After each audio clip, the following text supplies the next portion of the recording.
Hi friends, Kubi ಕಿಚನ್ಗೆ ಸ್ವಾಗತ. ಇವತ್ತು ಸಾಂಬಾರು ಪುಡಿ ಮಾಡ್ತಾಯಿದ್ದೀನಿ. 6 ತಿಂಗಳಿಗಾಗೋವಷ್ಟು. ಎಲ್ಲರೂ ಧನಿಯಾ ಮೆಣಸಿನ್ಕಾಯಿ ಎರಡು ಮಿಕ್ಸ್ ಮಾಡಿ ಮಾಡ್ತಾರೆ.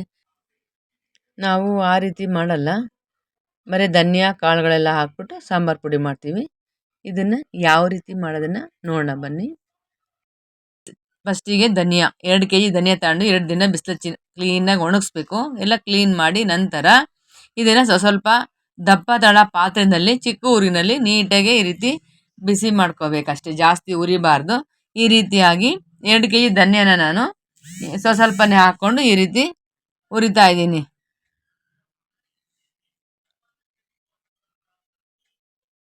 ಈ ರೀತಿ ಒಂದು ಬಾಕ್ಸಿಗೆ ಹಾಕ್ಕೋಬೇಕು ಮಿಷಿನಿಗೆ ತಗೊಂಡೋಗೋಕ್ಕೆ.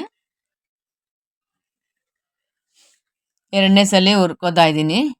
ಇದೇ ರೀತಿಯಾಗಿ ಜಾಸ್ತಿ ಉರಿ ಇಟ್ಕೋಬಾರ್ದು, ಚಿಕ್ಕ ಊರಿನಲ್ಲಿ ಈ ರೀತಿಯಾಗಿ ಸ್ವಲ್ಪ ಬೆಚ್ಚಗಾದರೆ ಸಾಕು. 2 ದಿನ ಬಿಸಿಲಲ್ಲಿ ಒಣಗಿಸಿರ್ತೀವಲ್ಲ, ಸ್ವಲ್ಪ ಬೆಚ್ಚಗೆ ಮಾಡಿಕೊಂಡ್ರೆ ಸಾಕು. ಇವಾಗ ಒಂದು ಕಡಾಯಿ ಇಟ್ಕೊಂಡು ಕಡಲೆಬೇಳೆ 100 ಗ್ರಾಮು, 2 kgಗೆ 150 ಗ್ರಾಮ್ ಸಾಕು ಕಡಲೆಬೇಳೆ ಹುರ್ಕೋತಾ ಇದ್ದೀನಿ. ಇದನ್ನು ಕೂಡ ಚಿಕ್ಕ ಊರಿನಲ್ಲಿ ನೀಟಾಗಿ ಹುರ್ಕೋಬೇಕು. ಈ ಪದಾರ್ಥಗಳನ್ನ ಏನಿದೆ ಇದನ್ನು ನೀಟಾಗಿ ಹುರ್ಕೋಬೇಕು ಕ್ಲೀನಾಗಿ. ಎಷ್ಟು ಚೆನ್ನಾಗಿ ಹುರಿತೀವೋ ಅಷ್ಟು ಚೆನ್ನಾಗಿ ಬರುತ್ತೆ ಸಾಂಬಾರು ಪುಡಿ.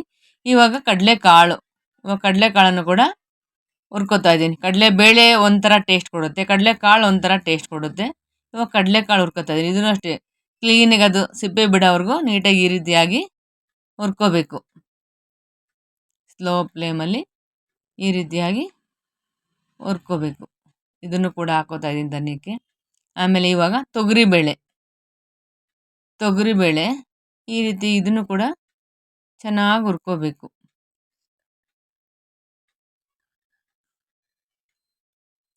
150 ಗ್ರಾಮ್ ಇದೆ. ಇದು ಕೂಡ ಈ ರೀತಿಯಾಗಿ ಹುರ್ಕೊಂಡು ಇದನ್ನು ಕೂಡ ಹಾಕೋಬೇಕು. ಇವಾಗ ಉದ್ದಿನಬೇಳೆ ಇದನ್ನು 150 ಗ್ರಾಮ್ ಇದೆ. 2 kgಗೆ ಧನಿಯಕ್ಕೆ 150 ಗ್ರಾಮ್ ಸಾಕು. ಇದನ್ನು ಕೂಡ ಚಿಕ್ಕ ಊರಿನಲ್ಲಿ ನೀಟಾಗಿ ಹುರ್ಕೋಬೇಕು. ಈ ಪದಾರ್ಥಗಳನ್ನ ಏನಿದೆ ನೀಟಾಗಿ ಎಷ್ಟು ನೀಟಾಗಿ ಚಿಕ್ಕ ಊರಿನಲ್ಲಿ ಹುರ್ಕೋತೀವೋ ಅಷ್ಟು ಚೆನ್ನಾಗಿರುತ್ತೆ ಸಾಂಬಾರು ಪುಡಿ. ತುಂಬ ದಿವಸ ಇಟ್ಟರೆ ಹಾಳಾಗಲ್ಲ. ಇವಾಗ ಅಕ್ಕಿ ಇದು ಕೂಡ 150 ಗ್ರಾಮ್ ಇದೆ. ಇದನ್ನು ಕೂಡ ನೀಟಾಗಿ ಹುರ್ಕೋಬೇಕು ಕೆಂಪಾಗೋವರೆಗೂ ಅಕ್ಕಿ.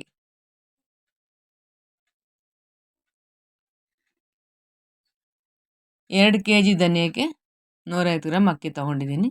ಇದನ್ನು ಕೂಡ ನೀಟಾಗಿ ಹುರ್ಕೊಂಡು ಇವಾಗ ಮೆಂತ್ಯ ಇದನ್ನು 100 ಗ್ರಾಮ್ ಇದೆ. ಇದನ್ನು ಕೂಡ ಕೆಂಪಾಗೋವರೆಗೂ ಹುರ್ಕೋಬೇಕು. ಈ ರೀತಿಯಾಗಿ ನೀವು ಕೂಡ ಒಂದಿನ ಸಾಂಬಾರು ಪುಡಿ ಮಾಡಿ ಅದು ಹೇಗಿದೆ ಅಂತ ನನಗೆ ಕಮೆಂಟಲ್ಲಿ ತಿಳಿಸ್ಬೇಕು. ಈಗ ಜೀರಿಗೆ ನಾನು 400 ಗ್ರಾಮ್ ಜೀರಿಗೆ ತೊಗೊಂಡಿದ್ದೀನಿ. ಜೀರಿಗೆ ನಾವು ಒಂದು ಸ್ವಲ್ಪ ಜಾಸ್ತಿ ಹಾಕ್ಕೊಂಡಷ್ಟು ತುಂಬ ಚೆನ್ನಾಗಿರುತ್ತೆ ಸಾಂಬಾರು ಪುಡಿ. ಅದನ್ನು ಕೂಡ ಈ ರೀತಿಯಾಗಿ ಹುರ್ಕೋತಾ ಇದ್ದೀನಿ. ಘಮ ಬರೋವರೆಗೂ ಹುರ್ಕೋಬೇಕು. ಜೀರಿಗೆ ಹುರಿತಾ ಇದ್ದರೆ ಘಮ ಬರುತ್ತೆ.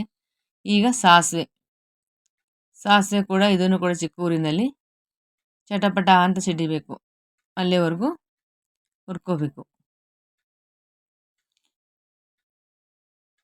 ನೋಡಿ ಈ ರೀತಿ ಹುರ್ಕೊಂಡ್ರೆ ಸಾಕು. ಇದನ್ನು ಕೂಡ ಧನಿಯಾಕ್ಕೆ ಹಾಕೋತಾ ಇದ್ದೀನಿ. ಇದು ಕೂಡ 100 ಗ್ರಾಮ್ ಇದೆ. ಈಗ ಕಾಳು ಮೆಣಸು 100 ಗ್ರಾಮ್ ತೊಗೊಂಡಿದ್ದೀನಿ. ಇದನ್ನು ಕೂಡ ನೀಟಾಗಿ ಹುರ್ಕೋಬೇಕು. ನಾವು ಈ ಸಾಮಗ್ರಿಗಳನ್ನ ಎಷ್ಟು ಚೆನ್ನಾಗಿ ಹುರಿತೀವೋ ಅಷ್ಟು ಚೆನ್ನಾಗಿರುತ್ತೆ ಸಾಂಬಾರು ಪುಡಿ.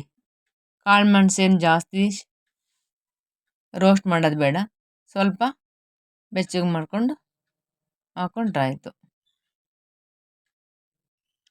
ಆಮೇಲೆ ಸ್ವಲ್ಪ ಚಕ್ಕೆ ಲವಂಗ ಇದು ಕೂಡ ಸ್ವಲ್ಪ ಬೆಚ್ಚಗೆ ಮಾಡಿಕೊಂಡ್ರೆ ಆಯಿತು. ಸ್ವಲ್ಪ 25 ಗ್ರಾಮ್ ಇದೆ. 2ರಿಂದ ಚಕ್ಕೆ ಲವಂಗ ಜಾಸ್ತಿ ಹಾಕ್ಕೊಂಡಿಲ್ಲ, ಸ್ವಲ್ಪ ಹಾಕ್ಕೊಂಡಿದ್ದೀನಿ. ಇವಾಗ ಅರಿಶಿನ ಇದೊಂದು 50 ಗ್ರಾಮ್ ಇದೆ. ಅರಿಶಿನ ಈ ರೀತಿಯಾಗಿ ಪುಡಿ ಮಾಡಿ ಸ್ವಲ್ಪ ಬೆಚ್ಚಗೆ ಮಾಡ್ಕೋಬೇಕಷ್ಟೆ, ಉರಿಬಾರ್ದು. ಸ್ವಲ್ಪ ಬಿಸಿ ಬಾಣಲಿನಲ್ಲಿ ಹಾಕ್ಕೊಂಡು ಸ್ವಲ್ಪ ಬೆಚ್ಚಗೆ ಮಾಡಿಕೊಂಡ್ರೆ ಸಾಕು. ಇದನ್ನು ಕೂಡ ಧನ್ಯದಲ್ಲಿ ಹಾಕ್ಕೊಂಡು ಈಗ ಇದು ಒಂದು ಮಸಾಲೆ ಪದಾರ್ಥ ಕಲ್ನಾರು ಅಂತ. ಇದು ತುಂಬ ಟೇಸ್ಟ್ ಕೊಡುತ್ತೆ ಸಾಂಬಾರ್ ಪುಡಿಗೆ.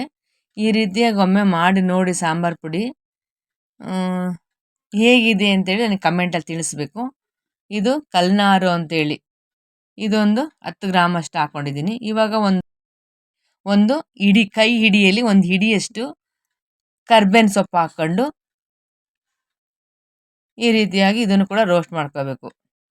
ಕರ್ಬೇವಿನ ಸೊಪ್ಪು ಇದು ಒಂದು ಸಾಂಬಾರ್ ಪುಡಿಗೆ ಮುಖ್ಯವಾದ ಪದಾರ್ಥ.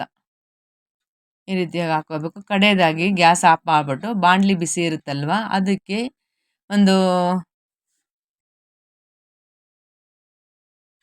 ಆಮೇಲೆ ಒಂದು 4 ಟೇಬಲ್ ಸ್ಪೂನಷ್ಟು ಹಿಂಗೆ ಹಾಕ್ಕೊಂಡು ಬಿಸಿ ಬಾಣಲಿಗೆ ಸ್ವಲ್ಪ ಈ ರೀತಿಯಾಗಿ ಸ್ಪೂನಲ್ಲಿ ಇದು ಮಾಡಿ ಇದನ್ನು ಸಾಂಬಾರು ಪುಡಿಗೆ ಹಾಕ್ಕೊಂಡು ಎಲ್ಲ ಮಿಕ್ಸ್ ಮಾಡಬೇಕು. ನೀಟಾಗಿ ಎಲ್ಲ ಪದಾರ್ಥಗಳನ್ನ ಮಿಕ್ಸ್ ಮಾಡಬೇಕು.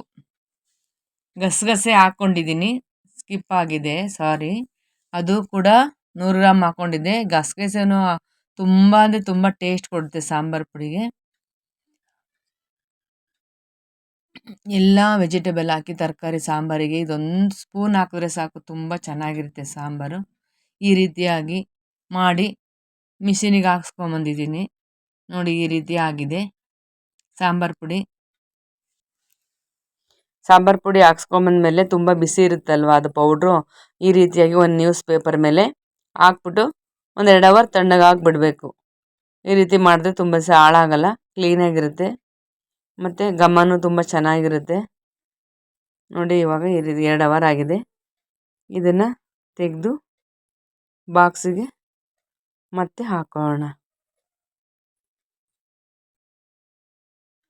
ಈ ರೀತಿ ಸ್ಟೋರ್ ಮಾಡಿಟ್ರೆ 6 ತಿಂಗಳಾದರೂ ಕೆಡಲ್ಲ. ಮತ್ತು ಇದರಿಂದ ನಾನು ಡೈಲಿ ಯೂಸಿಗೆ ಚಿಕ್ಕ ಬಾಕ್ಸಿಗೆ ಹಾಕ್ಕೊಂಡು ಇಟ್ಕೋತೀನಿ. ಡೈಲಿ ಯೂಸಿಗೆ ನೀವು ಗಾಜಿನ ಬಾಟ್ಲಿ ಯಾವ ಬಾಕ್ಸ್ ಇದೆಯೋ ಅದೆಲ್ಲ ಹಾಕ್ಕೊಂಡು ಇಟ್ಕೋಬೋದು. ನಾನು ಸ್ಟೀಲ್ ಬಾಕ್ಸಲ್ಲಿ ಹಾಕಿ ಇಟ್ಕೋತಾ ಇದ್ದೀನಿ ಡೈಲಿ ಯೂಸಿಗೆ. ಮತ್ತು ಕೈ ಯೂಸ್ ಮಾಡಬಾರ್ದು. ಸ್ಪೂನ್ ಹಾಕೊಳ್ಳೋದೇ ಆಗಲಿ ತಗೊಳ್ಳೋದೇ ಆಗಲಿ ಸ್ಪೂನಲ್ಲಿ ಯೂಸ್ ಮಾಡಬೇಕು. ಆವಾಗಾದರೆ ಹಾಳಾಗಲ್ಲ. ಪೌಡ್ರು ತುಂಬ ಚೆನ್ನಾಗಿರುತ್ತೆ, ಫ್ಲೇವರು ತುಂಬ ಚೆನ್ನಾಗಿರುತ್ತೆ, ಹಾಳಾಗಲ್ಲ. ಕಡೆಗೆ ಒಂದು ನ್ಯೂಸ್ ಪೇಪರ್ನ ಈ ಬಾಕ್ಸ್ ಮುಚ್ಚಳಕ್ಕೆ ಕವರ್ ಮಾಡಬೇಕು. ಈ